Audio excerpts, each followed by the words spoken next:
Lulwe TV en kine makare ma indie chien mar Kuku mar Wach.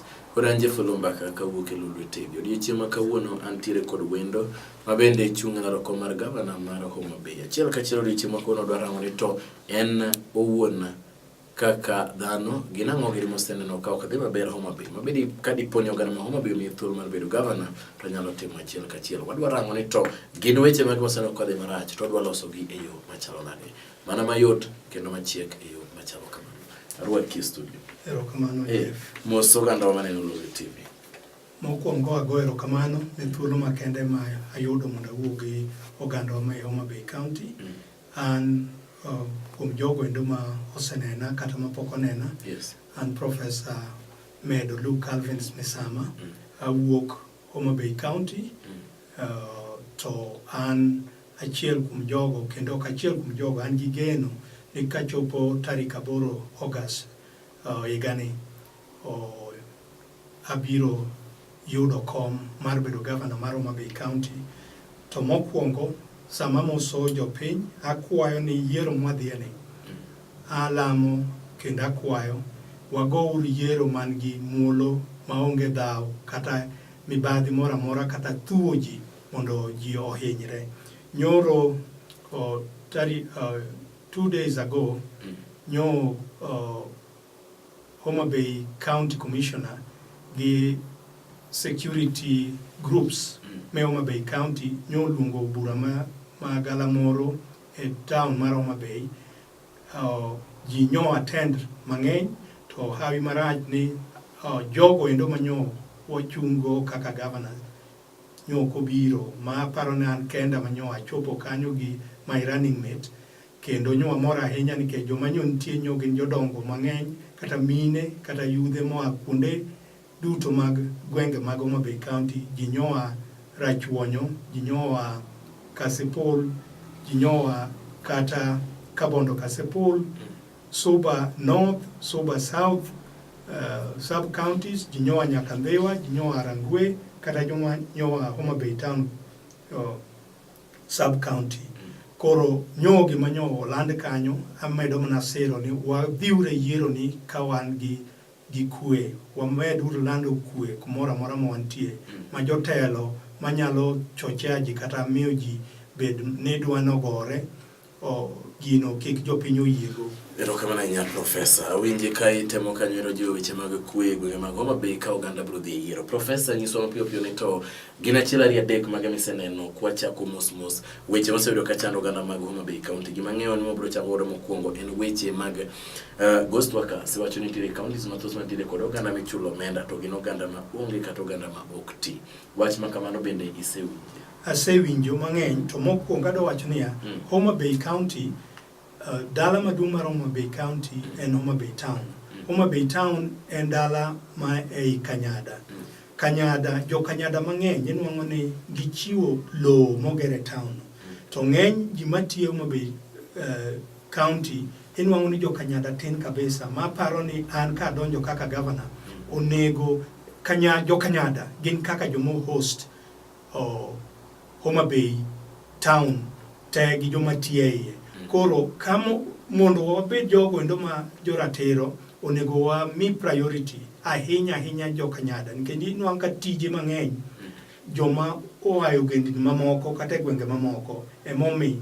Koro to reduce problems mantie sani kata Homa Bay Town kaka mag timbe mag yende nikech ka yudhe mang'eny ma Kanyada in particular ok yud tije ok ber ahinya nikech sani nitie kata jomoko winjore nitie some few people some are earning salary as high as 600,000 but they are not even working in Homa Bay in any office. To ket gi kanyo nikech ng'ero gi tudruok magin go gi the power that be. Omiyo gik ma kamage ana wacho ni ka donjo with my team we will have to change this nikech it is unfair kinyalo kawo salary maduong' of that magnitude tichulo an individual mamano ne nyalo employ kata youths kata mana almost 60 or even 100 youths or depending on salary miketo die.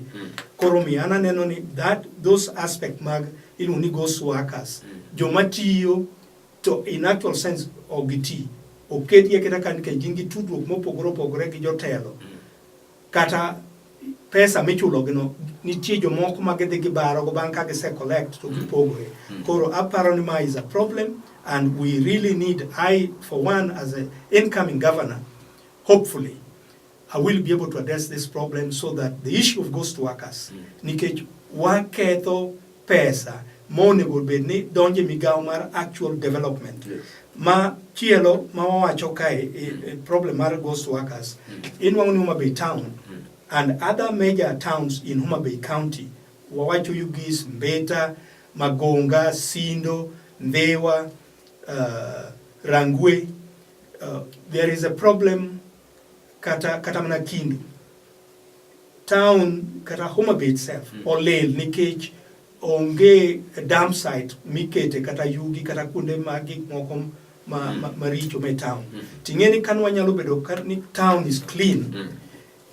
It will all bedo clean kwa create employment opportunity ne youths.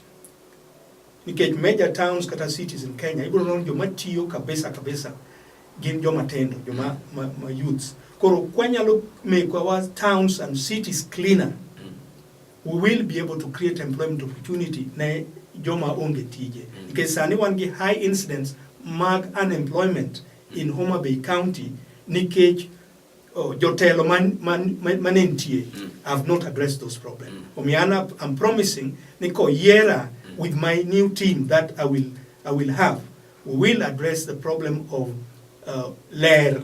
Nikech ler kanitie kata health bebedo motegno, jibedo gi afya maber. To ka ler ka town olel, tiende ni obedo zone ma yuayo tuoche nikech kuonde mang'eny kolil luang ni bro nyuol kanyo to luang ni keoga tuoche, particularly waterborne diseases. Then kata town olel kuonde ma ka koth ochwe pi gudore ibro nwang'o ni suna bro nyuol kuondgo, to mano be bro kelo tuoche machalo kaka malaria ma are also a big problem in Homa Bay County. Koro inwang'o ni ler is connected gi health, ler is connected with also the environment. Onego dage environment ma clean kendo maber. Koro miyo ana wacho ni Homa Bay County also dwaro ni beach areas. Yes. We have donam. Wabed gi kuonde machalo kaka choche molosi nikech inwang'o ka there is a large concentration mag fishermen. Yes. To onge facilities moternegi. Pamoja na kwamba ni ibro nwang'o ni Homa Bay County every year ndalo mane piny ber ne miyo Kenya economy almost over 5 billion mae rech. To sani that has dwindled nikech we have not treated NAM as it should be. This tuo mwaluongo ni Ford, Yes. buya mar Ford, podene NAM kendo omiyo fish catches dok piny. Koro omiyo wawacho ni an kadonjo adhi tackle problem mar water hyacinth. It should be a national problem, but nikech affect our fishermen and fishing industry. Yes. I think we should not kikwanendi kwa expect ni joma moko ma bro konyowa. Again ka donjo problem mabende jo lupo nego. At the moment inwang'o ni there is no factory at all in Homa Bay County. Majority nyalo tere rech. Inwang'o ni for now nitiere industries mag rech in Thika. And Thika is almost 400 or more than 400 kilometers away from the way the rechi make. Koro waneno ni jowa ok timnegi maber. Ana wacho ni ka donjo with my team, I do hope nwabro create some factories mag rech. Kindu ma bro attend places ma nyaka Nyakwere areas ma the way the makono gwendo. Wabro keto some in Homa Bay, even around Homa Bay. The way they go.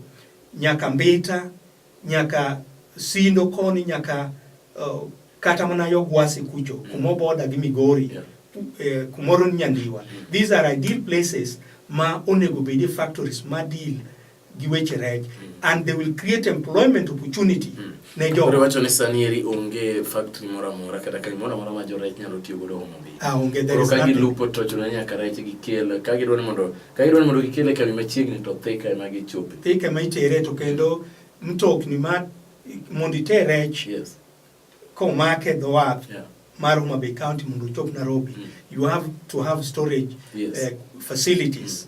Mamago bende are a heavy burden ne jowa, and often inwang'o ni joma transport gi ng'ado pesa mang'eny kuom jowa quite often ibro nwang'o ni in fish industry ji ok ninde nikech rech iluoga mainly gotieno. Koro inwang'o ni jowa koso nindo, which means also they don't become healthy people nikech ka gikoso nindo, yet samonego chulgi according to market rate kaka bei mar chiro dwaro.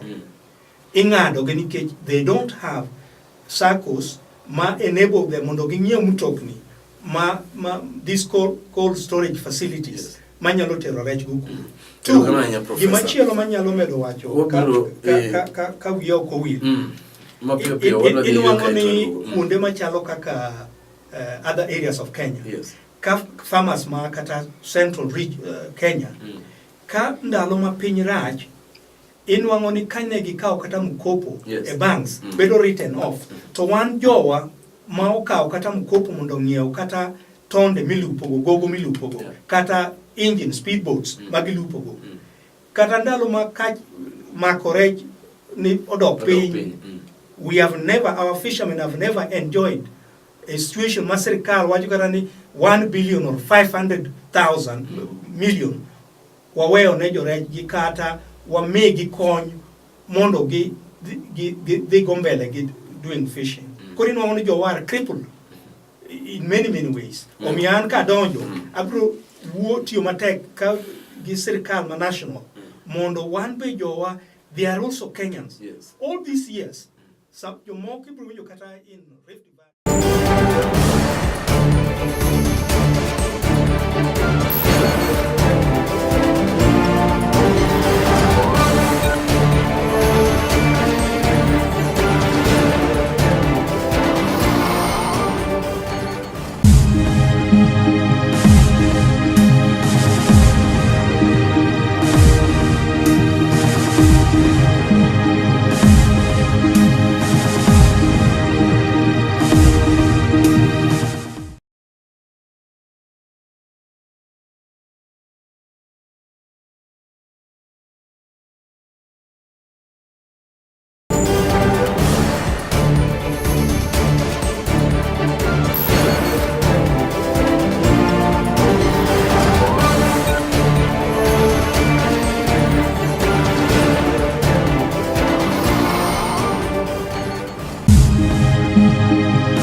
wachako duoge thuolo mar ariyo wantiere kaendi kod Prof.Medo Misama ma bende nitiere kod gombo kendo chung' e loko mar gavana ma Homa Bay. Chiel ka chielo nyisowa kaka onyalo loko gwenge mag Homa Bay kadipo ni omiye thuolo mar bedo gavana. Arwaki studio kendo Professor. Erokamano Jeff. Chaki moso oganda. Oganda ago erokamano kendo mosou ni kwe uru. Amedo kwayo ni wabed gi kwe thuolo mwadhiye e yiero ni kik ng'ata okel koko kata tulo moro amora manyalo miyo ji obed gi hinyruok ahinya nikech sani baparo nung'eyo ni nitiere gomo mar nurses e county kata Kenya. Omiyo ka sama gomo no pod ni mbele, it is very dangerous and risky ka wanyalo kelo tulo moro manyalo miyo ji hinyre nikech joma nyalo dhi attend to jowa matuo kata mohinyore nyalo bedo maonge nikech problem mar nurses it is there, and we cannot blame national government nikech mage devolve functions masani omi county governments. Any pesa to nitie, but pesa particularly I want to talk about Homa Bay County. Pesa nitie nyoro bed abused, nyoti kode yo marach, nyoti kode yo mamibadhi makori nwang'o ni nurses monego beni imiyo haki gi ok nyal yudo nikech mibadhi nyose bede. Omiana wacho ni ka adonjo ko yiera ma adonjo kaka governor, abro ka Wach Health very seriously nikech Homa Bay wa eman begi highest incidence mag tuoche kaka HIV and AIDS. To mage timore nikech hali halisi mar situation ma Homa Bay County nwang'o ni yore made thieth chiwo thieth kata yien ok timre maber nikech joma otelo kuondgo osebedo katiyo gi mibadhi ma yien monego bed ni miyo ji kata nono kaka mag ARVs ok chiw. Ka kamano gidonjo to giyudo rode ma giwuogo ka gidhi e chirni mamoko. Omiyo Homa Bay County aparo ni under my leadership things will change. In fact, I'm giving notice also ne jogo and I'm not threatening them, but king'eyo ni inyo in ng'ama tiyo ne sirikal county Homa Bay to isebedo ka inyo jopiny e yore mag mibadhi kipando yien kata yedhe monego bed ni konyo ji kata gloves monego bed ni chiwogo kata sindene syringe monego bed ni ithiedhogo ji. We will not take it kindly, and we hope ni onego kudwaro konyo jowa beduru jogo ma joratiro kaka health professionals, health workers, konyuru oganda. To issue mar nurses problem, I know it is there, and I would hope I will negotiate and talk with the leadership of the nursing fraternity and get an amicable solution. Mondo ostendewa o the bele nikech hospital jomatio bulk of work nurses, and in fact we should not pretend karanwa ignore nikech or we play politics about their demands. Genuine, I do believe they have genuine grievances. In fact, whether it is national government or county governments, they should be addressed and sorted out in the best interest for those who are beneficiary of health services. Weche ma corruption nyalo tiyo kanade professor nikech wasewinjo ka reports mopogore opogore mag auditor ikine ka kinde ipenjo ni to omenda ok tigore maber e gwenge. Mwandu ma oganda chulo michoko kaka osuru ok tigo maber mondo gine value for their money. Manto en adieri mage timore nikech actually corruption, it starts with me and you and another person. Ka I want to be an upright person. Yes. I would loathe or I would hate or kabihero practice maliwa to commit a corrupt action. Koromio, one as citizen mag Homa Bay County nitie kumorma either nikech wang'eyo or wahero we are complicit. Wadonje weche mag timo corruption to later ahinya en corruption in the grand scale. Mibro nwang'o ne, for instance, Homa Bay town, one stadium has been there for the last 30 years or even more than 30 years. In the report, mar budgetary allocation money nitie ma serikal ma koro outgoing governance. Inwang'o ni gindiko ni gitiyo gi pesa mang'eny loso stadium kata en gi facilities ma you'd expect in major stadium. To onge kata gima tem kata chiel. The same thing, Ibro Nwamo Karake the Kindu show, and show must be for over 40 or 50 years. So, a record, man pesa to go, ki wacho ni oger go Kindu show place. So, in reality, I was in Kindu Bay. There is nothing like that. Kuro pesa ni odhekanye. Pesa mano nego be ni gero Homa Bay Stadium odhekanye. Mano mibadhi nitie.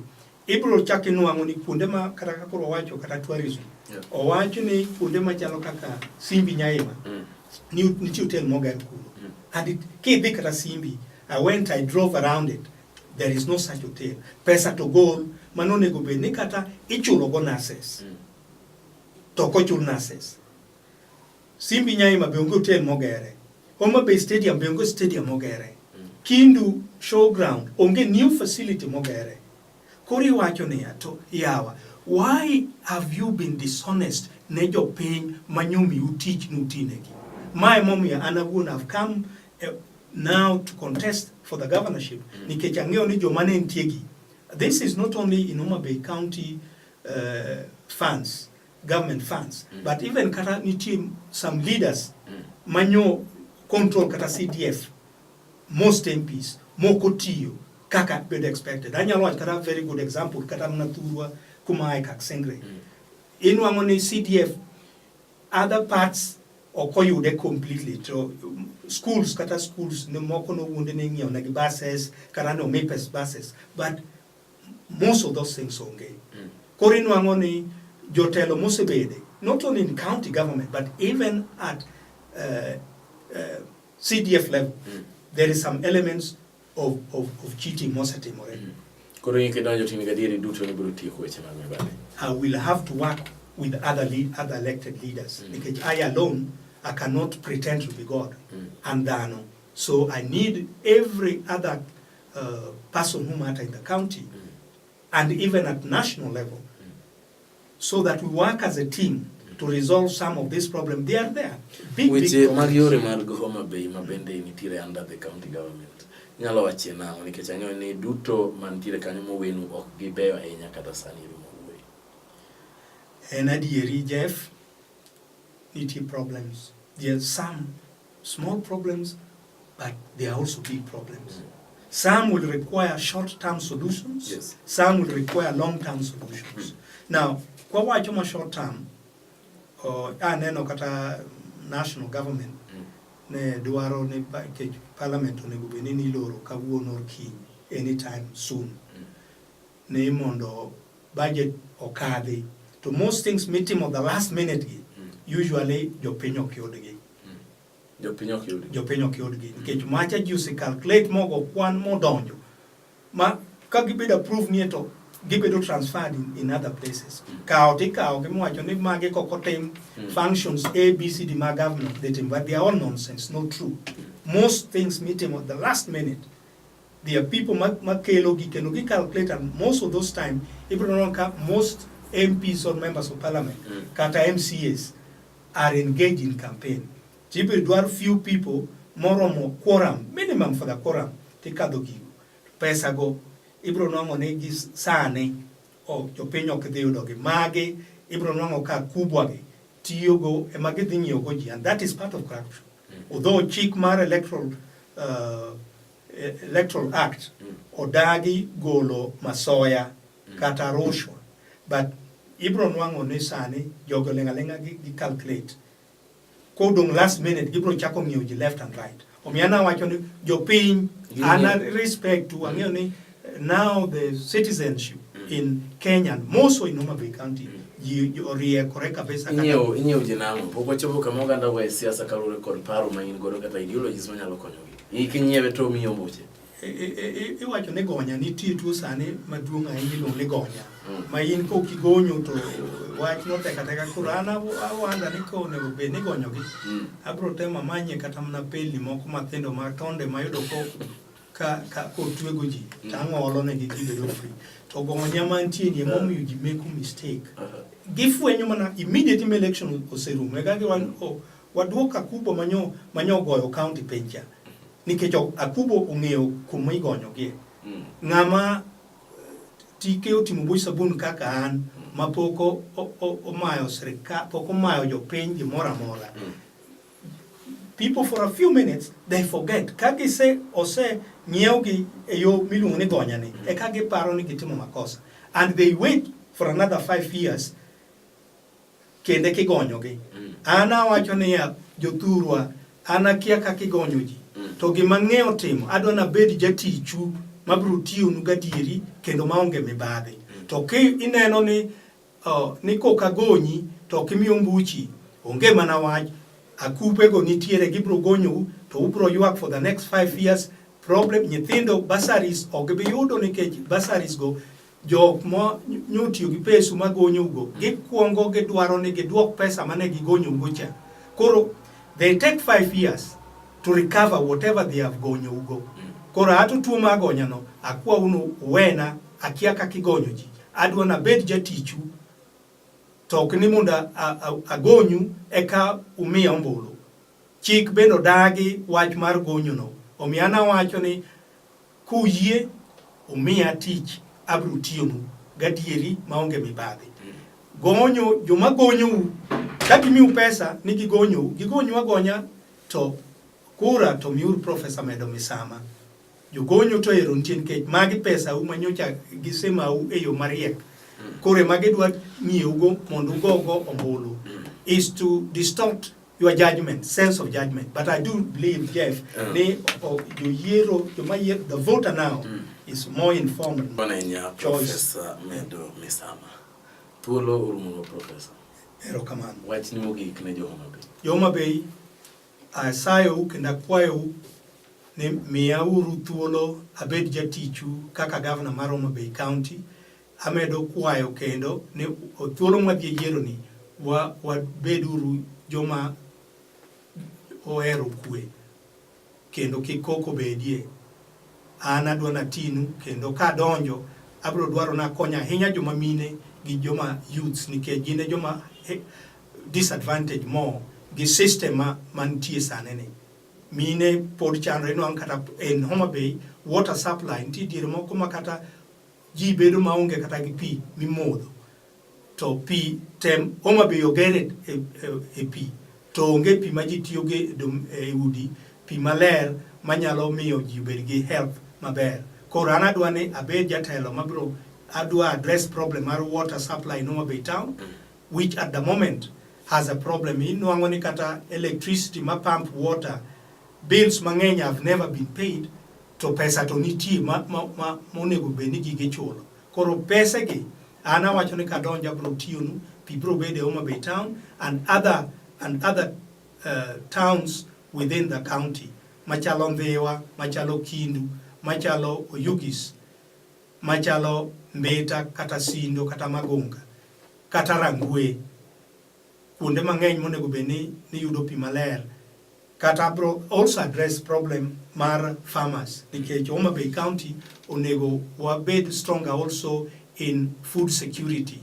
Wadwaro ni wachak puro using modern facilities so that we are able to be food secure, unlike sane minwango nikech nitie nikech we have not addressed the problem mar agriculture wadwaro ka donjo dwaro ni revamp wach mar puro pamba as economic cash crop. Abro dwaro ni wapuru afuoto mwaluongo ni watermelon in large numbers nikech sani en gi chiro kabisa. Homa Bay nigi lowo manyalo time maber. Erokamano Prof.Medo Misama. Wakwani ayo maber. Jok mabiro bedo jong'ad bura gin jo Homa Bay. Wan wageno ni ka ging'ado ni Prof.Medo Misama, mano e kaka biro bedo. Ka ging'ado ni ng'at machielo, yiero en margi, mano demokrasia margi. Chung kaka in iwuon independent. An independent nikech wiya be ler kendo ni very independent sense of judgment. Erokamano Prof.Medo Misama. Wakwani ayo maber ka wuok Lolwe TV Kuku mar Wach gi ne kinde wabiro medo kelonu jotelo ka indi mondo ginyiso ni to en ang'o gini ma gimiyo teku kata gin priorities mage margi mondo mi kidhi ombulu chieng' lute to ing'eyo maber ni alute koni nikech ABCD. Kao kamano era Jeff Oloo Mbaka uritu.